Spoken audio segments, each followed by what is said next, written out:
wa ga ngene gamanye ga manye sande beko mi yejara ma ba shirawo.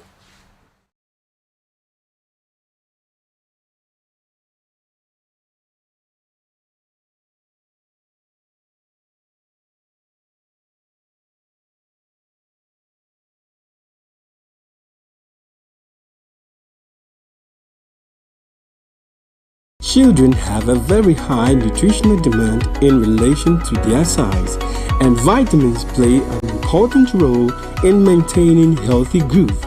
That is why we at Base Pharmacy Company Limited have introduced Base Vite Kid Drops, a multivitamin drop with 7 essential vitamins including vitamin A, D, B1, B2, B6, and vitamin C to aid your child's healthy growth. Base Vite Kid multivitamin drops have been specially formulated to help meet your child's nutritional requirements, helping them to get back to playtime faster. With Base Vite Kid drops from Base Pharmacy Company Limited, for further inquiries of bulk purchase, call Base Pharmacy Company Limited on 0302 672 317 or 0247 287 853. This advert is FDA approved. Grade A Academy is all you need. With our neat, spacious, and serene learning environment, we make sure your child is as good as gold. We also engage in lots of extracurricular activities, celebrations, games, and so much more. Our canteen also serves the best and nutritional meals with your kids well attended to. And we are ready to enroll your ward from nursery, kindergarten, primary to JHS1. Admission is currently ongoing. Locate Grade Aim Academy on the Atamills I Street behind Enterprise Insurance or call us on 0542 426 803. Grade Aim Academy. We say passion and excellence. Are you looking for a media house for your upcoming events? Welcome to Omashi TV Production Crew, a digital station that offers live event coverage such as conferences, parties, corporate meetings, weddings, and live streaming on all social media platforms. Soft copies of events or production can be made available upon request. For further inquiries, call Omashi TV on 0536 772 262 or 0244 425 652. Omashi TV Production. Ajwa Twing Man can mean share. Hello, lovely viewers. You are all welcome on the program Fingerprints. This program has been designed to help you know how to create your own business, including livestock, farming, banking, selling, and what have you. I bring to you entrepreneurs who have made it, who have the skills and ability to help you know how to create your business. This is where you have the experience to create your own business. I'm your regular host, Neodai Afote Kofi. Catch me live on Omashi TV every Tuesday at 3 to 4 p.m. The program will be repeated to you on Saturdays 8 to 9 p.m.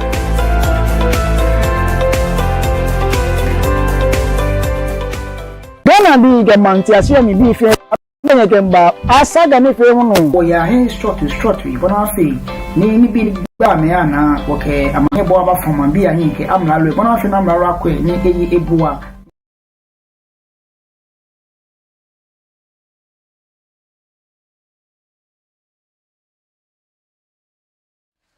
Yo na me son la bla abi blue ni kami yo be Omashi TV no mi ngoshira mi Shkomeko ake nyana nye watri nyemmemi lele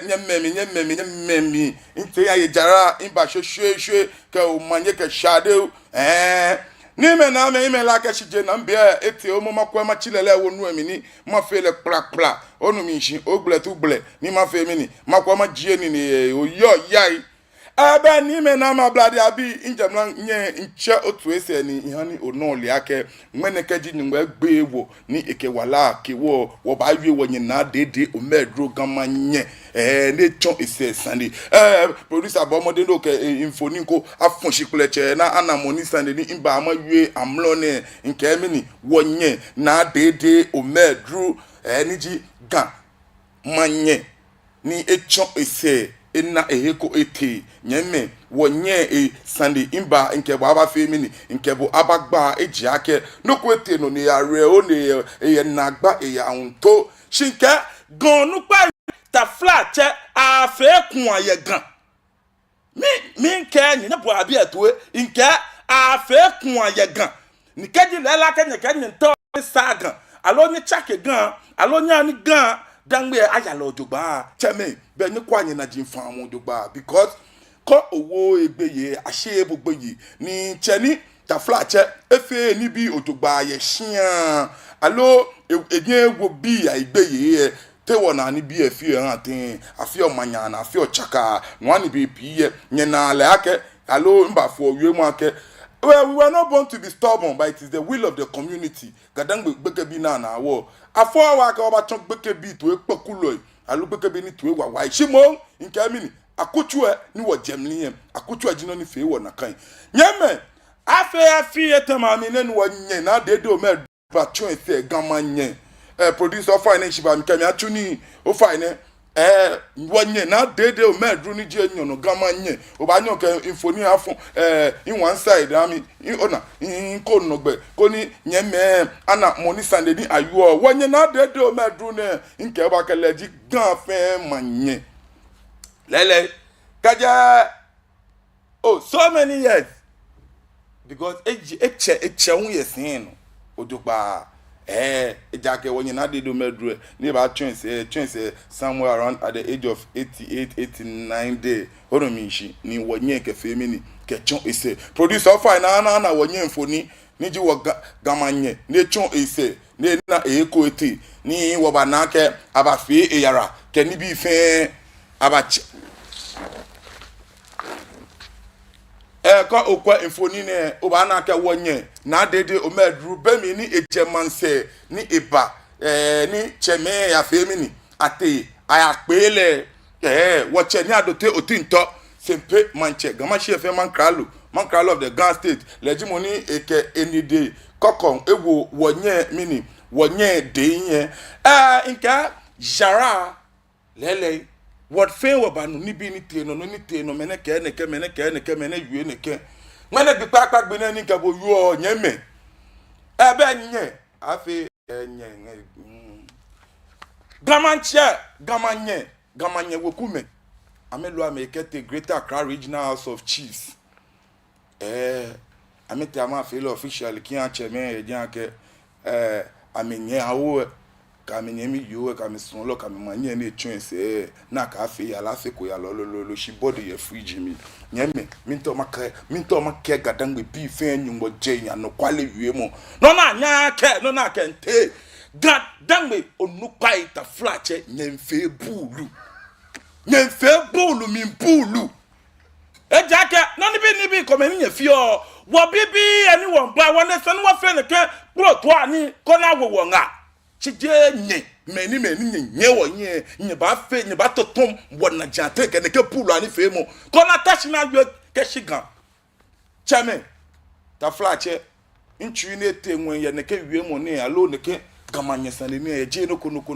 shiminto ma cheme fe ne le ke jelangba ke to butu ka gba dan shula gamaja cheme fe choku na talo fe titiri wo gamashine choku na talo fe min kenye na nyele kaji nyenta oni to enjola bagan ni kwanye ni fe mo dugba kaji nyenta shi le papa bagan ni kwanye ni fe mo dugba kaji nyenta na jelu mo yagan ke cha no lolo ni kwanye dugba le ke je na kanye ona gan min ke gan tete fe akeshi ka kwe na yo na ka kwe na no ni lumoje ni ba fe ye gan kwe nye ba hwanye yi cheme min kanye ake kanye kwe na nye ba fe mi ni nye ba hwanye yi e ga ke nye ba yele na yesumi cheme ke nye me ablade abi blue ni ke mi yo bi o ma shi TV no anokwale awie mu egwa shikaji owie o efi o mi ni o e jobu lele na de do me dru ne chese na ba fe yala ke ni bi producer of an ko ye yala fe mo mfoni jien ko pri no e yala na ba fe ke beni ona yala fe mo ke onupa e ko me ni basa ba jeme ke ni bi ona yala fe mo mi ne eni anale ake asa wo nye efun le hun ji eni ofi o mi ni oke oyime na be mi ni a fe yala ona ana na ali ake wonye echo ese lele nyekwa ofane nyekwa mfoni ne gamanche wache John Dramani Mahama, President of the Republic of Ghana, ke Ghana Traditional Council le kame wachi kome minto make game fi no ko nyebo amitwe kagita flat nyenche kwa me pana na afoni ni acha me ke ba jarafe mu ni mmene wiemoi sha wiemoi ke ni bi commenta ba teteishi allo eteteishi omo ejake at the Regional House of Chiefs ni akwesande ni afemi ni ayeye jeme eko ke show pa ko nu ake sane at the Regional House of Chiefs min bia ke mi no ke je che fin ake akọ regional ni na afi yala regional mi gan Greater Accra Regional House of Chiefs bi min bia ke ta flatche ame finance ba mi bemli ni afi yala amena amenu alo amena amenu we benamba send book of condolence invite ke ni bi na ha me miniji no ni te no yehi poten yeme lele machanye to esefi o kan meni apa no be mi ni wanye egbesin lele Grand Traditional Council ke wanye woku me bana pamo ko ni abafe ni afe ko me bona afe ni akefe mi ni aketa o to ipapa ke wanye ni echuense ni o lele ablari abi blue ko obana ke aba fake pe several tana pe Traditional Council lele wo fin wole no ni ya no wole no leti no anye ya won the long way round e hwebe kukuo na ke ba fe mi ni akeba agwo wonye gbe alo akeba fi eyara fe mu beni wa anu ake gwoku ke amechi ame alo ameji ame amtomo ame denche ame na ni bi ana shinyeme anokwale na ana ni bi ana je noko shiminto makeni yalato jinye ona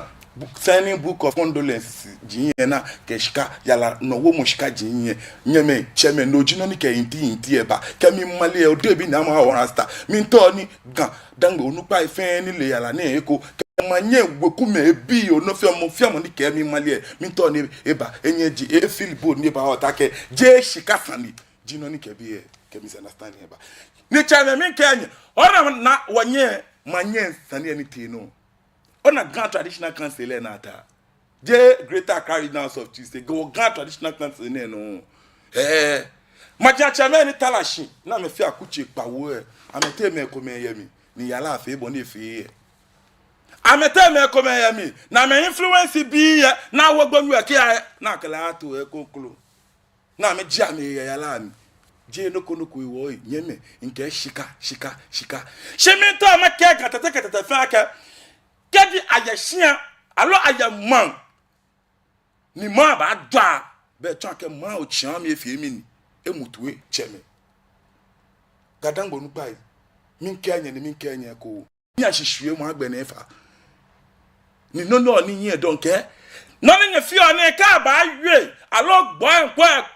mama ano na me ba boy loko yo mo pamba ke san nkranfo ni de nkranfo no mu jini nkranfo de omo kwase ade de nkranfo ni ta flacha nkranfo ni na wachoku na atalo je nyeme pe di gadangbe fo mo bi ye dabi what gadangbe fo mo bi wote wo ipi ni ta flacha bulu ani ni ya no ye tenye je mo fiamo ni ye mi nche ni wonye nyenye fe noko na ke ba je gacho mu fe ibe mo ko ni ma yo in favor of Grand Traditional Council ni ibe mo ko ni ma yo in favor of gamanya woku me shiminto na keshi a fe bulu ye ga a fe nya hihwe mo ani nyem fe ni bi ni ba na jawo na gbe wasajingbo yi mene mame nke anye no kanye na nke to bono ni hye kakagbe ma kenye bia ne nyemo na anye ko okwe ni bia yodogba ko steady from afar ba na keshi there is a misunderstanding allo dispute between gamanche kintakite ekochu ke woche nwa manche ni odai fi owelinchi Canon in you and me Malay, never come. Jet to make a yak penang, okay, didn't care. Kentucky take you. You can you die if you willing chi. Minty inti yame tiam. Kajana can quan bangber. I can bang me wokuma the poaka back, Jimmy. Lele, min chanye to say no. Blame me yala sande fe, ba fe bone ba fe can be fin na ba fe yala na ka akpene. Lele, ano kwale komeni yo mi pe diake. Be watch it, ni adoto tinto ni jiga man kra. Eke wie moko ba fonchi chon ake. Jara boni balé ke moko ke afe yala ono ni jinji o. Ama me fe ame yala na me fe ame yala mo because kitan kamo amike kitan kamo ji no ni onake eji otino ko ni sananya afi ninu ele kunmi ami sande o na me fe ame yala na me fe ame ni bi no na ba afi ta ame fe ta me ke moko be sande abega manye yala ko kra na ba afi lele nyeme nke kaje shika sane me ni ani sande bale na kan ni kaje onupa gbonyo alo onupa gboyin ni fita wo onupa ayi na me nga gboyin so ame wo ni fite mo so ni ya me mi na ma wo bi anga nke ke fe pololo na chemi mo ba je na ode bi na ma one rasta nke ni ne shin se nke ni ne shin chichi ni ma ke nya ke ode bi na ma one rasta efi enye sumo nye ba nye chemi shikai wa fi obulu ani na fi ojenoko Nyame, chame, nyento nye shwe gadangbe fe ya shalo mini. Chuchuko ke choku na atalo alo nukba. Tomo manchi alo manye alo nuku egbuwe. Ken le kra fio ni kase ya ejake. Inaka no mi po ke mo gbuwe. Aka ne fo nukba. Afio kusungbe jano to na ba fe ke ni bi keke atole. Chon ake afunle secretly ni menle. Ni wo eyara fe mo pona baba fi ko banani alle body go state to ma ke gbonyo ko fun agbona je mo ne gbo eden che body kan se ko le ndoko ni afemi ni action in la ke tutu na ka jibo ni eyo ken gbele phone line se ni e ko le bo le style ko nkremo o ba anya ni ofemi ni o janto engbe yi onu mi nshi nyeme nke ni wo be amefe amekusun gbe na ke fi ala shidane mbako nya ke gbonyo ye fridge mi olololo we bi ate ni di wokumete gan traditional Greater Caribbean House of Chiefs must make wa bo wie mo je community no agent we agbene po manche allo po manche o che komi le won wie do wie mo komeni tafla che be dwo mo be shi wo bo ke no apasa shi eja ke chinse etamo mini etamo na ano jinye nyeme nya wa abo a wie mu ani te no agent we ko nu wo ba chira nya wa abo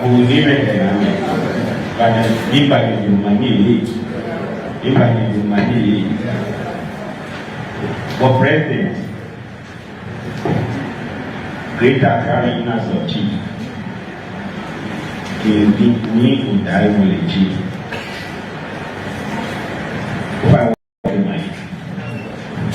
Yaba na ke nyana wa ye wo meni watra here ne ikono ne wo bi ejudu ne ya nyana wo de kamashi wo de kamanye na ni umadro nikite wo de inukuwe ke wa ajo mi tu wo mi tuwe ajo mi asafuache kutinga niji enyo ino ju si ane kamanye sen yefane ile jone kamanye ejese niji ni aya gugujo e bi shipi gugujo ofa ile jone kamanye wekunu ba niji chas kote itani le jino biye agbene no chamo ye imbe ku gbene damani ebinu ni ufe ganzo le ewu ni no ise gbene wokume so ke principal elders ke damani o chami se kwelo o whatever ni me kename ke wa shedi ebe wo ye san bu ibi betu wo nya wa ya he ku wo la ke shi ka wo ke a die ke ni wo ba wo la ke wo kamanye ni eke be kuno afi tene de ye free ni afuko wọ́n ní ma sọ́ọ̀tì akáfùnì wọ́n ní mi kú ẹ̀yìn ìkẹ́ house ẹ̀fẹ́ yẹn kẹ́ ní mẹ́kẹ́ náà mẹ́kẹ́ máa jẹ́ wọ́n nípa ní mẹ́kẹ́ náà mẹ́fà ní wọ́n ṣì ní wọ́tá ní ẹ̀ka máa ní abúlé ẹ̀yẹ fún ìyẹ ẹ̀dẹ̀ wọ́n kú ẹ̀hẹ́lẹ̀ àhún ẹ̀ sani ẹ̀fẹ́ náà ní ìbápọ̀ àmànyẹ yẹn house ẹ̀ olùkọ́ ẹ̀ ní ọ̀yẹ̀ fẹ́ wọ́n yẹ fún ẹ̀ kẹ́mi àná wọ̀ ẹ̀ yẹ Dio ni wo die ne ni me kenani wasania kwa leo yo ke ni ya la ke ni de bien ke ni manye ni nya le bi ko ni ro afie tene ni ke be kuno lulu ni free na fukule wo ni pa me wasani akwa yo ye wa do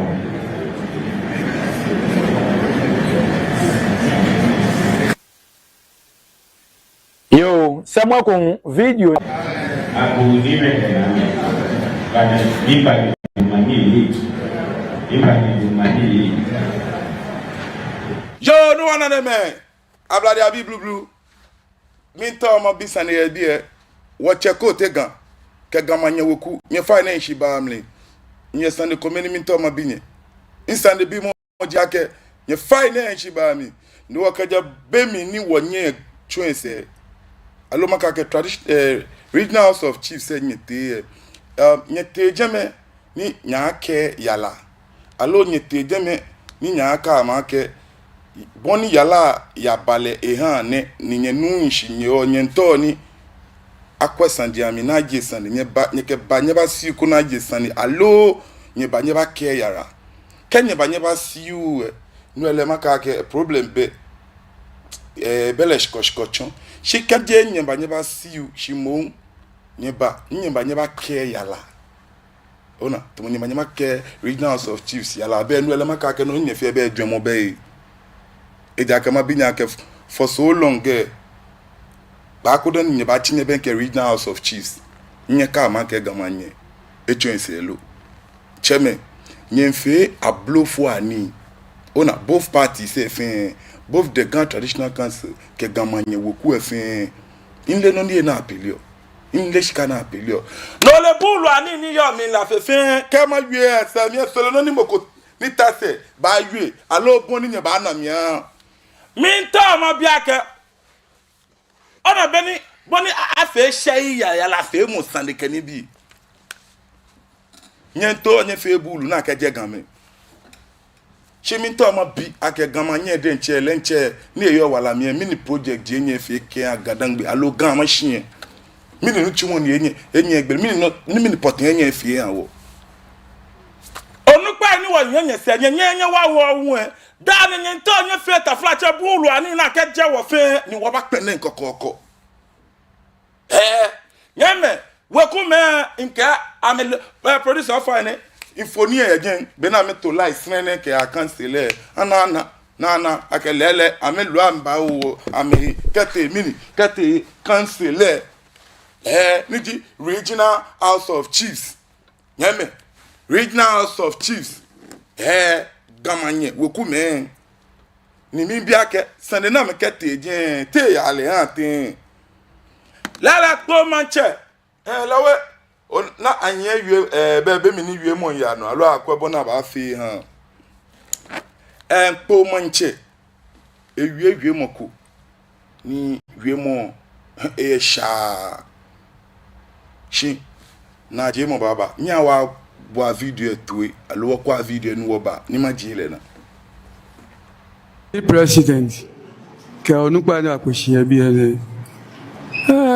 wogang machine le la ni yo jeme ya ke mi jeje njo ben me kwen ka afu bomo me kwen ka afu kule so which is which ne ba wa no kwale ko do na bonu wa afi shi ate shi aba hu afu le me ne ka afu kule do mini potenji na gba afun le lo afun ko ko na nye ka wo no go wole no wa ka yi ene pa kimi baba ma ya ma ba ko ni president ke onu pa na ko shi bi ene wo gan machine le la ni yo je me ya ka mi je njo ben me kwen ka afu bomo me kwen ka afu kole so which is which ne gba wa no kwale ko do na bonu wa fi shi ate shi aba wu afu le me ne ka afu kole do mini potenji na gba afu le lo afu kole ko na nye ka wo no go wole no wa ka yi ene pa kimi baba ma ya ma ba ko ni president ke onu pa na ko shi yo wacha ka mini eto na ebi sande ake wonye afunle alo afunkole ta flache sande na bi ona ke jomopo be jomo be because ko no pa ni eyan ashikamo oyegan je no yegan mashi oyegan ni no fi ano nete no ka boni tele in la kenye le ojogba bo man chanche onyo ke ami akesho le no nete no je gamanye yala bon e fe bisi basaya onyo ke mi akole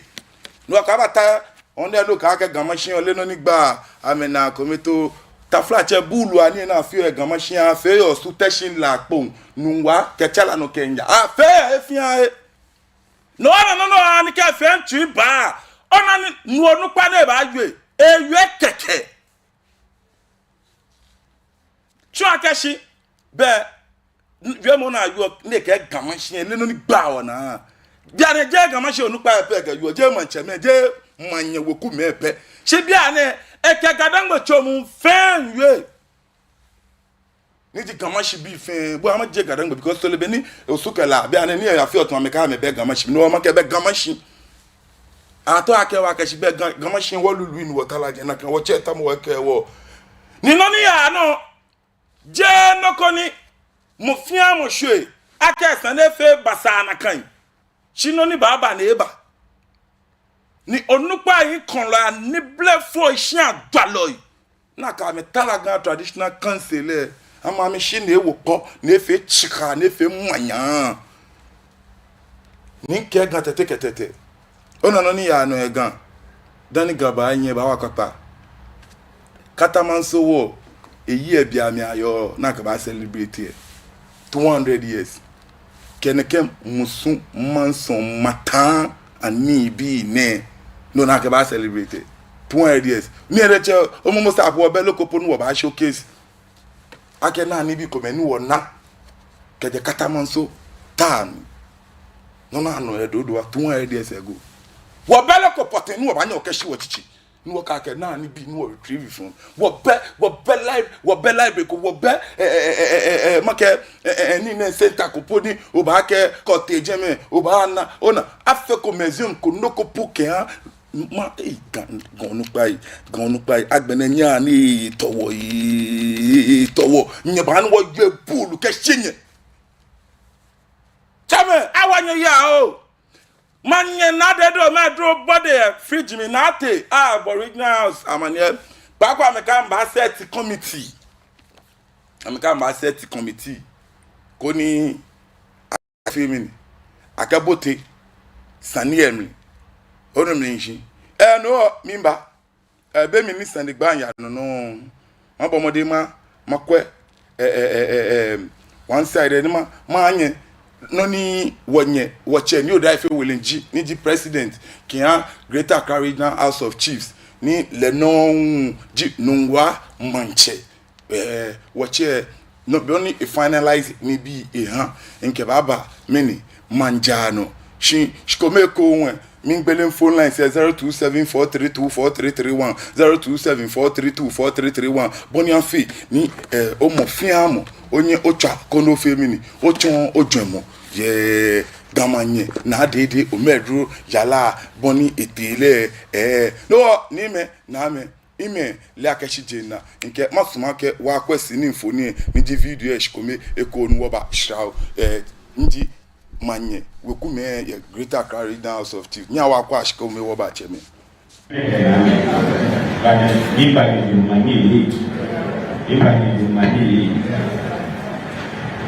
president,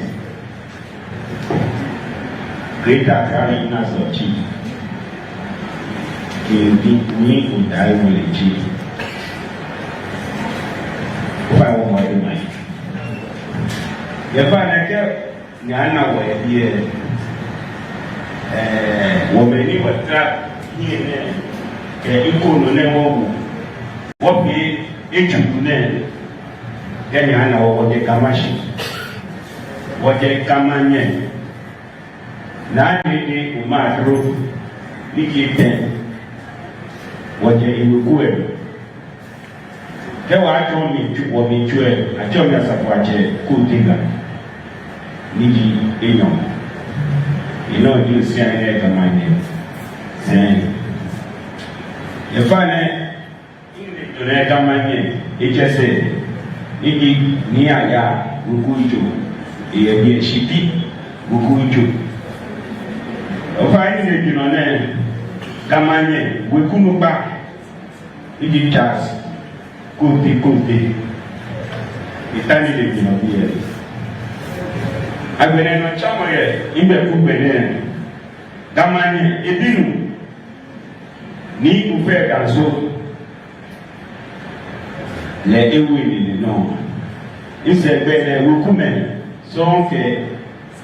principal es que la mañana chami se puede o whatever ni me kename que wa shadi ne wo yesa ni bulu ni hingetu wo nya wa ya he ku so la ka shi ka wa ti a mo die ke ni wo ba la ka wo kamanye ni eke be kuno afi tene de ye free ni akule won me ma sote akafune woni ku ni ke house e fe ye ni me ke na me ke ma chimo no ka ni me ke na me fa ke wo shi ni wotane kama ni akule e free ye ene wo ku hela hu sani efe na ni ibako amanye ya house uluka ni obi efe wo nya fa ne ke na wo ye dio ni wo ye ne ni me ke na ni wasani akwa ne aku ni me ke na ni kana ipa ni mani Cho no ngo cha no to fan onu wo che ameka me no aka me ko me ka fe yala na fe ko yala ni mi unye yala producer no anu wo ko yala ni bi ko me hie nyoko ingbele phone line 0274324331 0274324331 o ba ni otwa ko ni bo hu ochon odwemu ye no ni ya no na ehi gamanye na dede o medun je nyono wo le ake wo gamanye na dede o Edoni J10 ni echon ise 2022 emi afi ni mai ape enyon ni mo enyon ke enyon mi ni wo yen echon ise abasme ni me na baba sign book of condolence onupo e baba o aba sign ke ni bi aba fe yara o fa na yara mfoniji eni be mi ni yala njano mo yen le ke ni bi ni amba support yala ni fe mo ke ni bi ni mene woku attention ame ko lololo ame afuko gamanye shi gamanye fridge mi bi ana me ka me ke sanie ete niji Greater Accra Regional House of Chiefs min biake Regional House of Chiefs se chemeni tala shieje aso amete me kuma bayare ko alo ami ba game ona ken ko nya ko nupa inu wo yin gan danwe almost 90% of them they are from Fulles ablofo shigbelo iṣan adalo ni fitelo mi ani ma biake be mi na fe yara anuwe nyeme ma banye sumo gadango nupa ma banye sumo ni kefe nye hwie wo mambi wo yin ashitamo ona wo peno communique mi bi cheme ma banye ke wo sure na kan hwe mo awajen ya o mini no wa ka ba won na no and e bale boni e bale nyeme no ni ya no kemi dun ya awon iponjo mo se nyeme Koke mi be Facebook e won. Oba nyo drop a comment. Ko ni ma fe mi ni. Ma kande ma abo. Sholololo ngbele npan 027 432 4331 027 432 4331 bo modern ko ni ocha ni bo un o fe mi ni o ton ojomo ye gamanye sande ne ni ya no ne nyeme nke me ko me ka afu gamanye me ko me ka afu ko gamanye we ku me bia na me den cha me teshin ameba Greater Cardinal House of Chiefs no mi bia ke ka ma me gba ka ma fe yala tí a máa fẹ́ yàrá mi kẹtìn tí a bá fẹ́ yàrá kẹtìn a bá fẹ́ yàrá ní a bá fún ní kẹ́chẹ́ mọ̀kẹ́ paramounts níjẹ́ kẹjọ súkè yà kẹ̀kẹ́ àṣì gàmọ́ṣà kùtì pàwọ́ nípa ẹ̀ because àmì ẹ̀yẹmí náà fẹ́ yàrá tí wọn kà máa mi ká mi fẹ́ àmì yàrá ọmọ ní ti Ghana Traditional Council. No na de do me do mama bia ke ka ba fe ala bia ne aya fe ala ni aba fun le manye fun alote aba fun le mokun fun alote aba fe ahanten yeme anya nkome ke nkome mfa ewo game da ne won pese da ne wo denche won hwe wo yanshi won wele wo mama gia no ya manja no mene na no nyenye mi olololo gamanye na de do me dru ni je ten tanya kwa nyencha nye bia nye ake aso nye nhwe nye aso won hwe wa manye yanshi alo mi ni wo fio yanshi hwe mo ni so wo fio nyeme ablade abi ehye eko ni gan na yo ke wo kwe na yin wo ba yeyele na yesum ni wo ba yeyele na yesum e jake mo fia mo yo ya ni ta ole den che personal interest no wa moko kra be na e fucking gan dan me yeme nke moko kra be ni e fi mi ni e fo kin gan dan me shi mo mi ni no no na anyan kome mo fia mo mfe no ni bani e fi mi ni enyan ale shi nya wo bia wa ake ke wo fi na kan aso wo ti alo wo ba nyeme wonye na de o medru kamanye kelela ke wonye chuense ne sana ta oto e papa to le akele an eya gbenu jale no nye kwa yan hihwe mu ani bi na afio ni nke no no na afio fin ayeme kome ye Ghana Traditional Council ama me wo nga ni neke ni bi na efin ba ka kela ba mashipo nke ni de ba gomi Majia cheme ni Ghana Traditional Council nke ameteme kome yemi na woweku adwinfi na afi na kan no na afi bia ne na te na aboga Regional House of Chiefs amania nikpo manche ta flache lewe ewie da le bona esumo aka mi ni gba ona ga mashi ofa nshi ba mi cheme ka fe ka nya ewie ni cheme efe no kwa nye chiama ata o nye chiama ta esa no ba yo ka ko le no ni fi Ghana Traditional Council chiko ko le no ni fi ga mashi bi fe to mo no ni ga mashi no na fi o alo bulu ani eni ya no wo meni je choku na atalo eji waka wo meni me na aka wo wi mu hye eku na abu wa ke gbeme aka fe no ko na ke jemu eko ba pawo yi wo sumo ni jemu eko ba sawo yi leke jemu ko ba sawo yi wo denche wo keche me wo ka me ba chodo ba mi nka mi ba na ja ke na fi okro to ani wo teme bi wo be mi nse ni wo leko no ni ya no wo be mi nse ni wo leko gbondo keke gbondo gameni wo sumo na jewo gbondo noko ne gbo noko ne sha noko ne aye no ke inti ke min blamo mpagadan bibi ate ike mpa wo cheme wo chuku na atalo ate mini no apelio mini no atao mini no apelio mini no atao ona shika truck pe njo iwo adidi musu ase ba ken laje gadan bibi nyeme ingbele phone line 02743243331 02743243331 ona weku me ene ona be na me to live frene mi ameke nja Regional House of Chiefs can touch ni mi ya ba ka mi no Regional House of Chiefs na ponye kwa Benjamin fe chaka akpoto na ka ma jan cheme holo shi again shika ni nya na mi ni nya ka fio ayeda nye chu no ko ya ga dangwe ka te wie mu be nye mo nye fe mi ni nye dwai nye me gamanye nke gamanye na dede o medru sane na ke jiole a hwe wo nye susuma yanshi cheme ingbe phone line 0274324331 0274324331 Onismus Tugama eke mina kenche papa ro mi alo telon ka mi yebe nyeme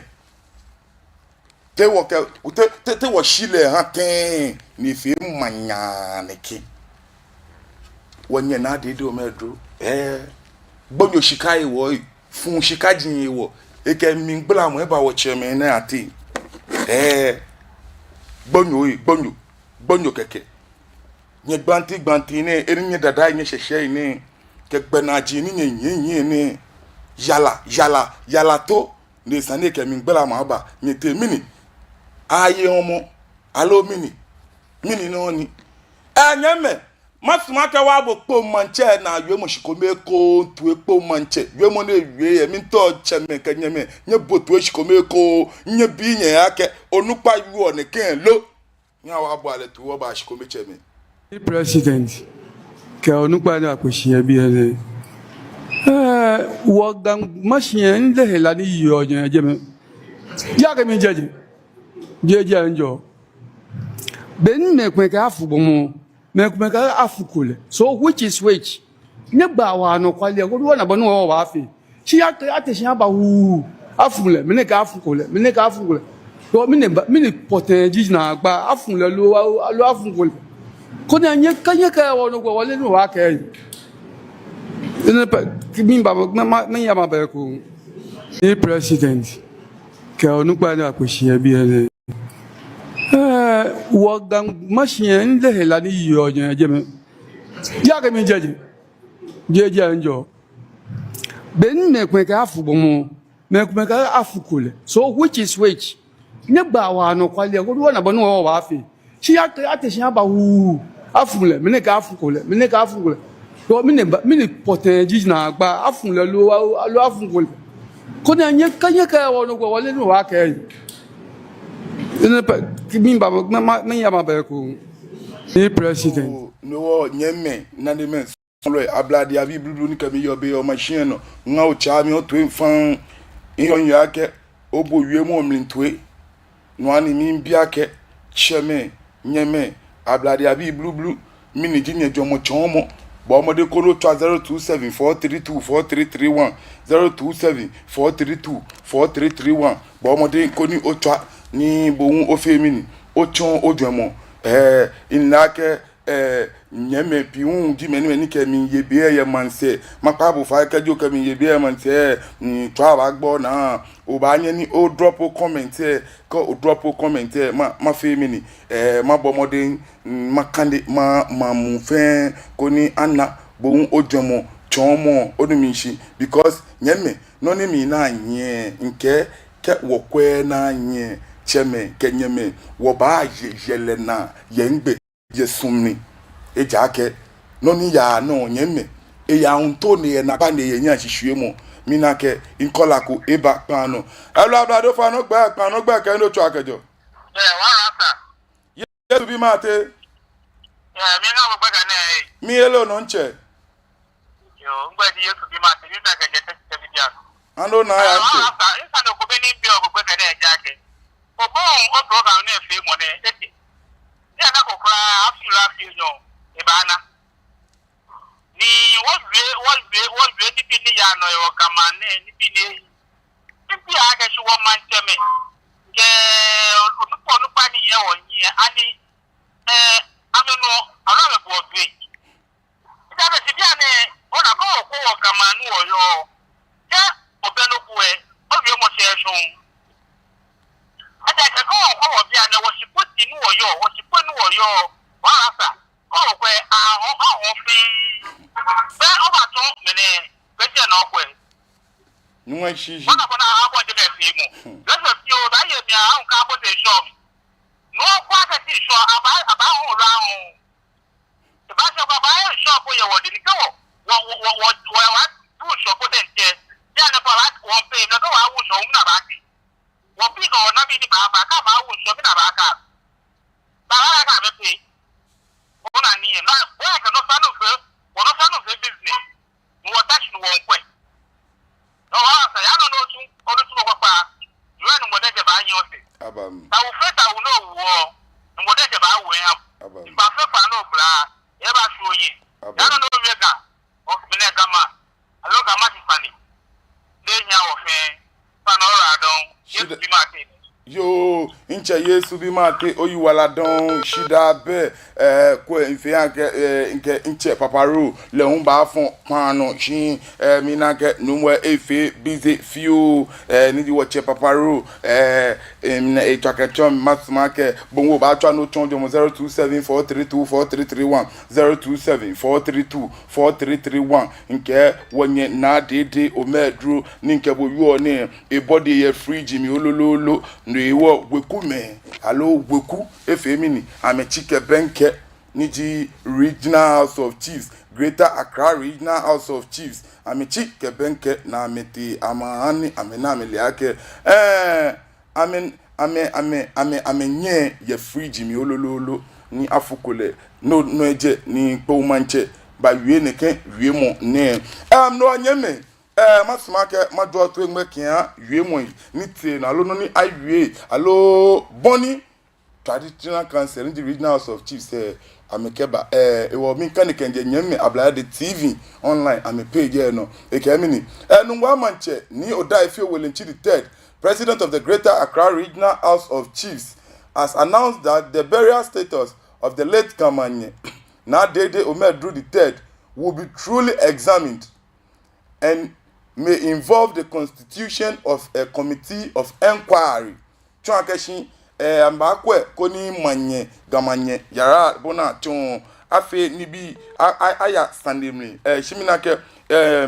abladeko eba pano ani nkele afo pano ni we alo fano gba kan no chwakajo hello Hello.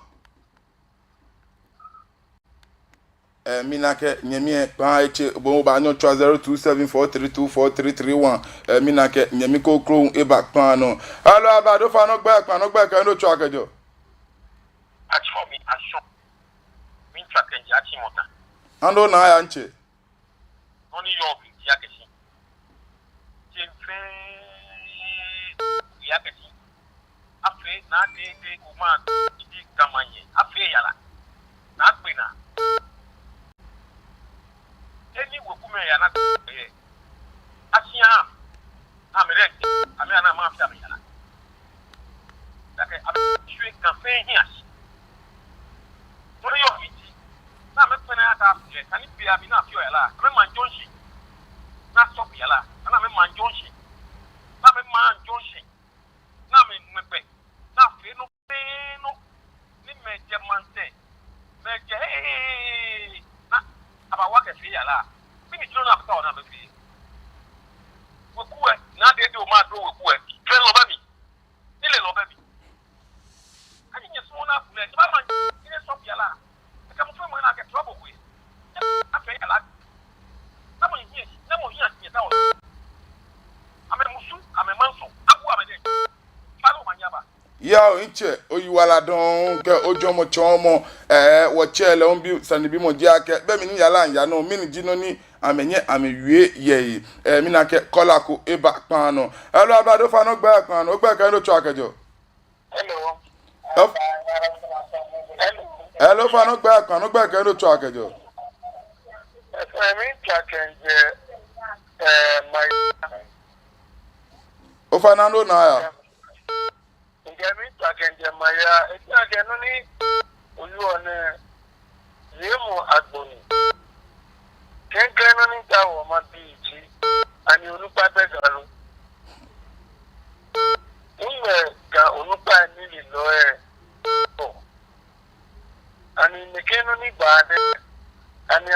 amiche biye ke biye na mikani atashi amenye amiche regional house of chiefs na mikani atashi ake noni afio edini ajisuemo ke ha ga masife alo gadan mife lo keji ayen ni fueba ni saneba kanto se kanto pio ene ye no ni akeba to anu ni ayo eja kefani aboke tuninda ese to mo onupa mo ame ni le hamata iwose amebagwa amebaya wobini baba mini no amebadomo na megwachi ametichi womin tafa koni mo akama pe achani ani na akama pe na bia ni sande because ene ejigi ajishuno ovane yo oyiwala don ke bo ojomo chomo inya shishuemo esani ache ona both parties say esana kwesane ni no inye ye no be mi ni mbia ni efebe akeni efe oti o masuma ke makande ma anya na boni abale traditional council in the regional house of chiefs say ame anale ake eta second paragraph the announcement came during a visit by the family of the late queen, who officially notified the house of passing and reportedly indicated plans to hold funeral and burial rites, claiming the queen had not yet been laid to rest. Ameani be wache ha announcement ne alo ha dafine be mini woku achi ebenke ni ehana mena amelia ke u lele amenye fridge mini afukole olololo ya je no ni kafata ekemini welcoming the message from the delegation. Nyodaifio Welinchi III stressed that the matter must be handled carefully. He noted that Minekolako Eba Pano Eba Yake Nkele Ayen Mochano. Hello, Fano Bear Pano. Ando na Yanche.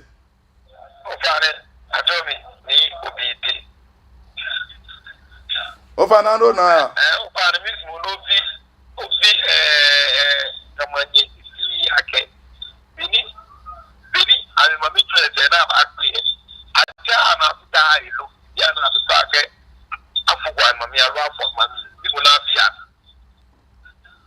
Ofane yo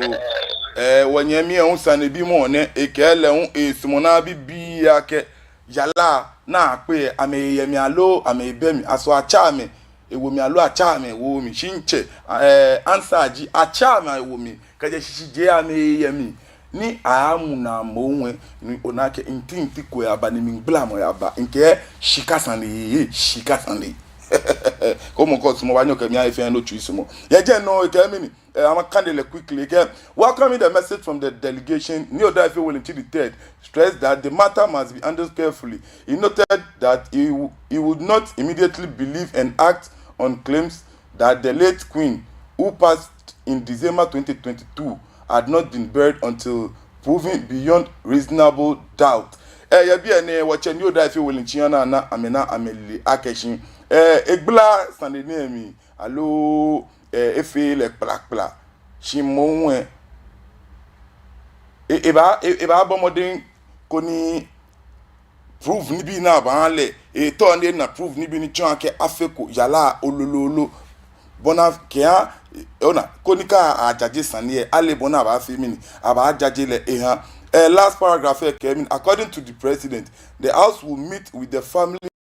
to substantiate their claims, which may include inspection of the remains for verification. He added that if the queen has indeed not been buried, proper steps will be taken to ensure closure. Conversely, if she has been buried, the family may be sternly dealt with for making unsubstantiated claims.